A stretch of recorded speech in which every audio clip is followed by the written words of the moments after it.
Kamishna mkuu wa hifadhi Ngorongoro ndugu yangu Badru, afisa mtendaji mkuu wa Simba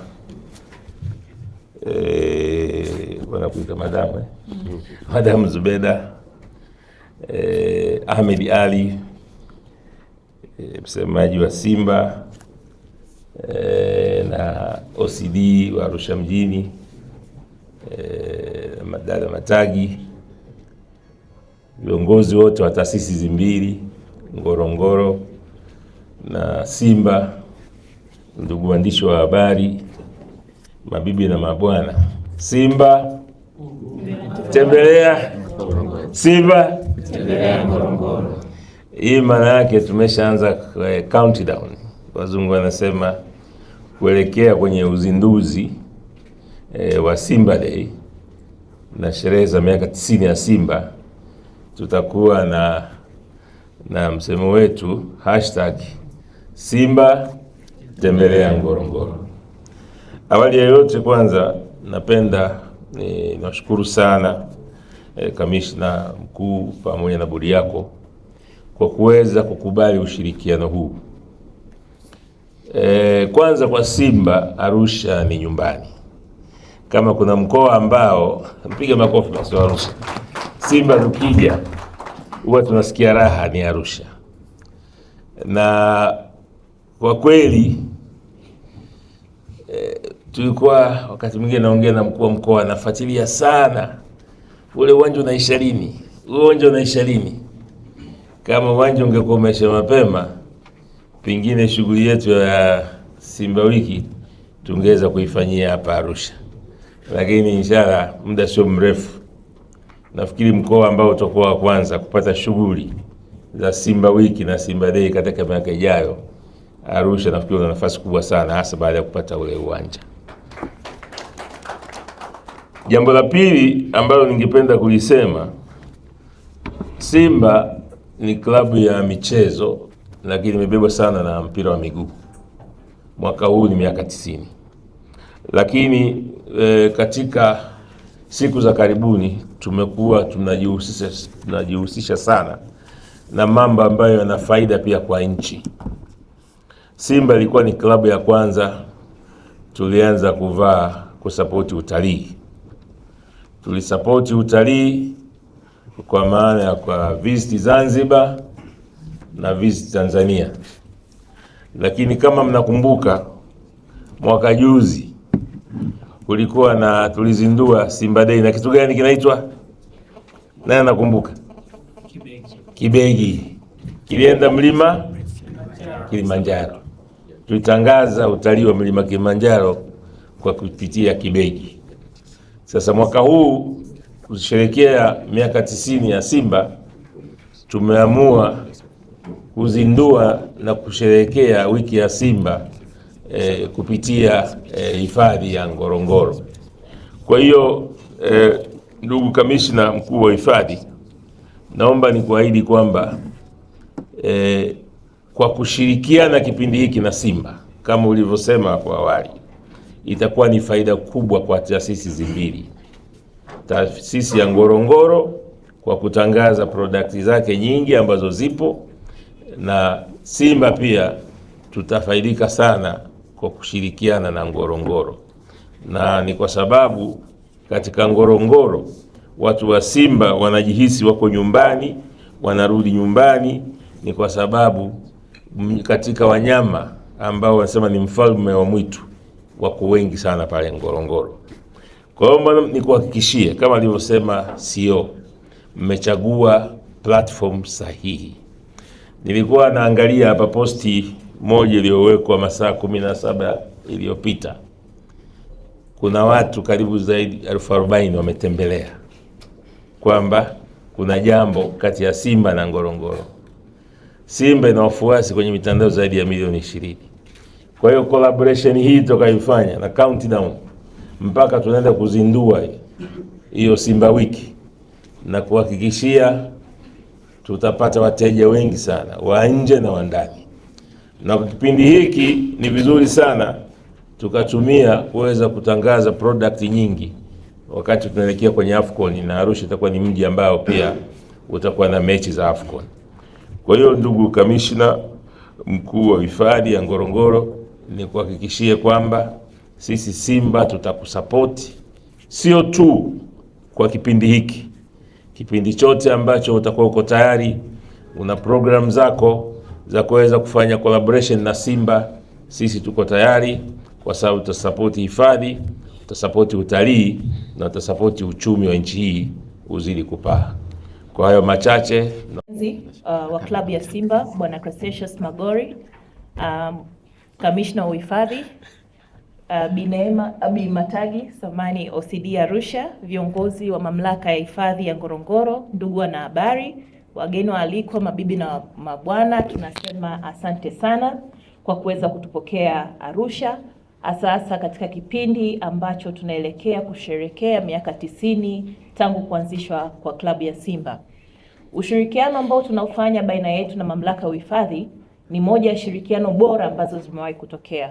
Sote tunafahamu tangu kuanzishwa kwake mwaka 1936 chapa ya Simba Sports Club imekuwa na nembo ya mnyama simba.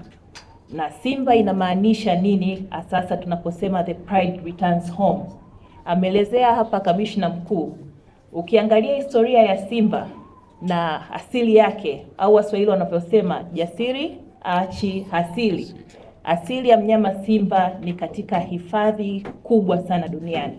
Lakini tunapozungumzia hifadhi kubwa zenye ardhi mpaka ya kutambuliwa na UNESCO, tunazungumzia hifadhi ya Ngorongoro. Kwetu sisi tunaitumia fursa hii ya kutambulika kwa Ngorongoro katika UNESCO kama sehemu ama mahali pekee penye maajabu. Ameelezea kamishna hapa jinsi ambavyo kumefanyika ugunduzi wa fuvu la kale, nyayo za kale, na sisi tumeona ni nyakati pekee ambayo tunaweza kusherehekea miaka yetu 90 tangu kuanzishwa kwake kwa kurudi nyumbani. Na tunazungumzia Pride Returns Home kwa muktadha wa kwamba familia ya Simba imerudi nyumbani ambapo ni Ngorongoro. Tunaamini kwamba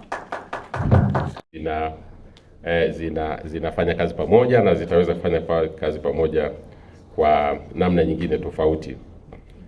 Na tunafahamu kwa sababu mchezo mpira wa miguu au almaarufu soka unaunganisha watu wengi, watu wa matabaka mbalimbali, watu katika shughuli mbalimbali, mijini, mashambani, wa kike na wa kiume.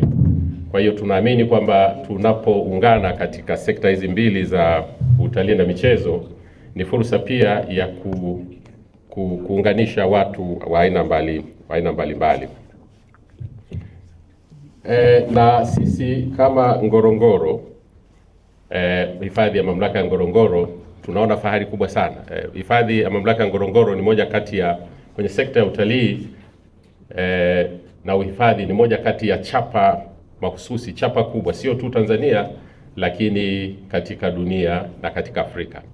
Kwa hiyo tunapokutana leo, kwa lugha nyingine ni kwamba, na tunafahamu kwamba katika sekta ya soka ya hasa ya Afrika, Simba ni moja kati ya chapa kubwa katika Afrika. Kwa hiyo leo tunayo furaha kwamba tunakutanisha chapa mbili kubwa katika Afrika na katika dunia, kuzungumza au kusherekea namna tutakavyoweza kufanya kazi pamoja.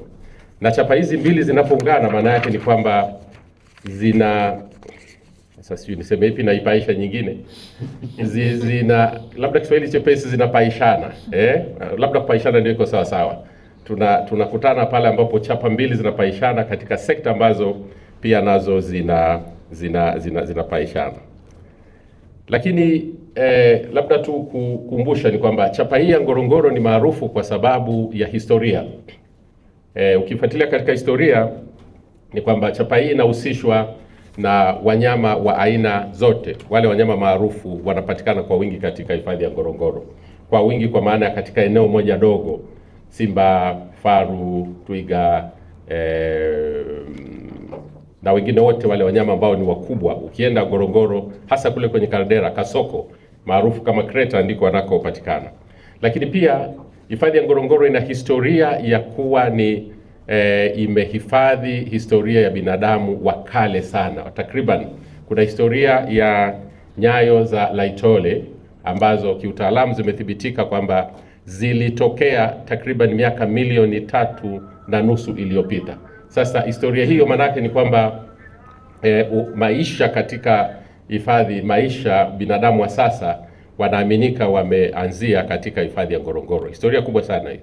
Lakini la tatu, pamepatikana fuvu la binadamu wa kwanza aliyetembea kwa miguu, anaitwa Zinjanthropus. Sasa ukichukua ule umahususi, ndio maana hifadhi ya Ngorongoro shirika la elimu na utamaduni limeipa hadhi 3.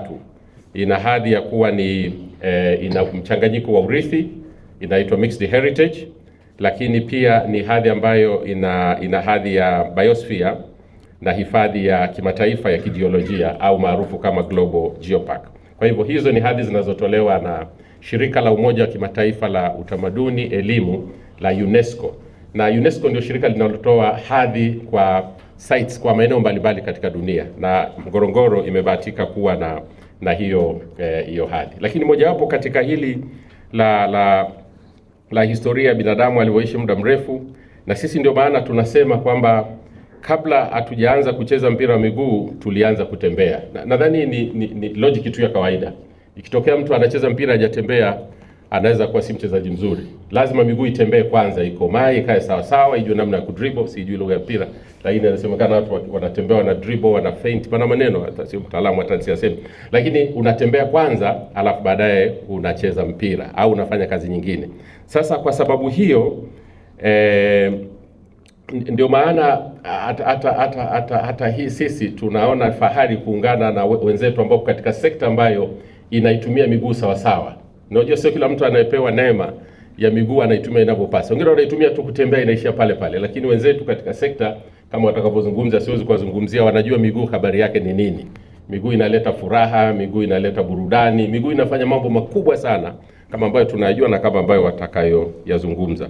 Kwa hiyo ndugu zangu, kwa siku ya leo sisi tunakutana kwa ajili ya kusherekea neno hili sipati haraka wake, ni pride. Yani we are very proud of what we are going to be doing, tutakachokuwa tunafanya. Na hii ni kwa sababu sisi tunasema it's not a game, it's a